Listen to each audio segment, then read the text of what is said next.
I was watching the first 3 episodes while on my way back from London to Munich, where I live. Now we're here in Berlin, so I kind of felt strangely connected to you because all of these are locations in this series. Yeah. I kind of felt like I was hunting you down. Well, you're kind of dressed like the Jackal. Thank you very much. Thank you very much. It's not like I tried cosplaying, but yeah. But it just happened to be. It kind of matches, yeah. Got it. I spared you the bald cap. Why? Very sweaty. I don't know. I'm not sure. I'm enjoying this while I have it. It's good curls, to be fair. Thank you very much. You're welcome. Who's the target? My clients need to know if you think it's possible. It'll cost. 100 million is a big ask. You're paying me to kill him. How did your relationship to travel and exploring new cities and countries change when you sometimes first explore these locations or versions of these places in studios or on sound stages? How did that change your outlook on travel? One of the things that I adored about the series when I read it was that it is globetrotting. You know, I think I'm one of those people, when I sit in a rainy London sort of November evening, I like being transported to somewhere that is aspirational, that is beautiful, that is sort of dream-worthy. And we did get to travel across Europe. We spent a lot of time on the Dalmatian coast, and we saw all sorts of different landscapes. So what I found extraordinary about Croatia was there were some beautiful beaches, and then we were on this island called Pag that felt like you were on the moon.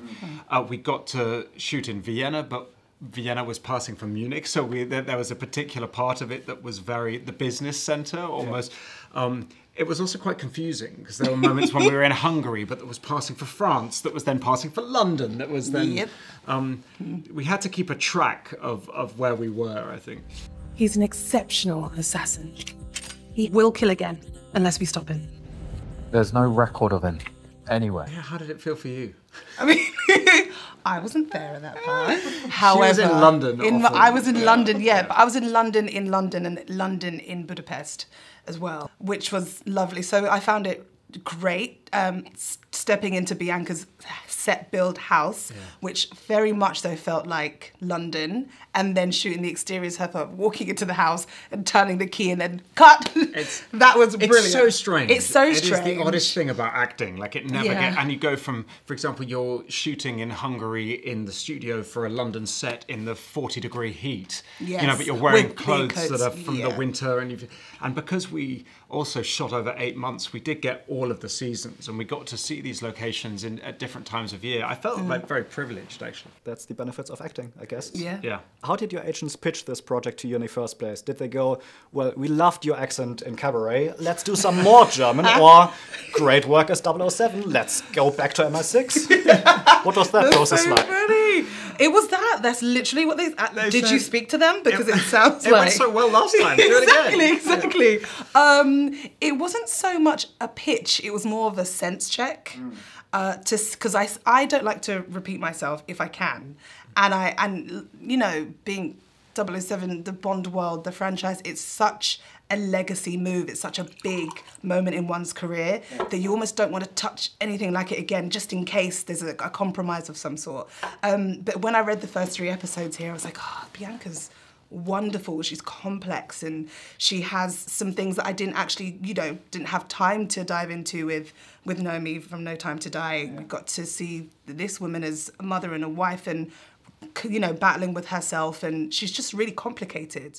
And I like that we had 10 episodes to do that. So once all of those details are in the bag, I thought, okay, well, this is happening. The next 8 months of my life will be discovering this wonderful person with excellent company, and being able to be across the producing side also in order to make the show in its entirety something that I think the industry can also be proud of. True. And yeah, I mean, to be clear, my character in Cabaret was, I'm not even sure he was German. Not quite sure where he was from. German-ish. Just like kind of, does he even exist? Is he even like a sort of, like, he just sort of exists in the ether?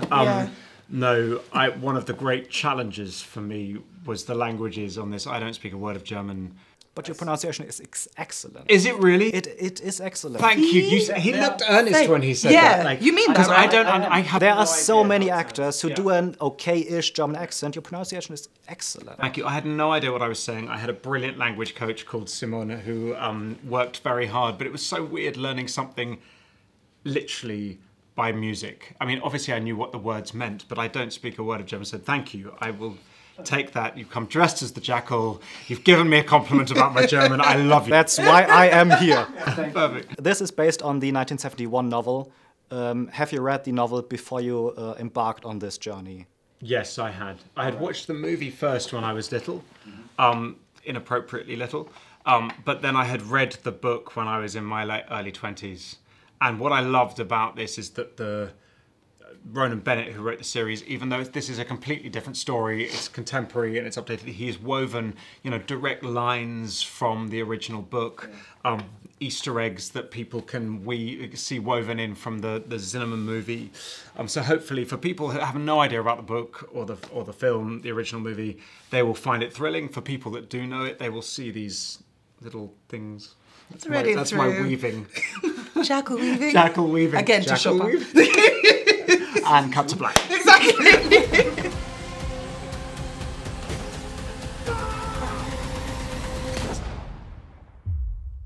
I just want to know who you are.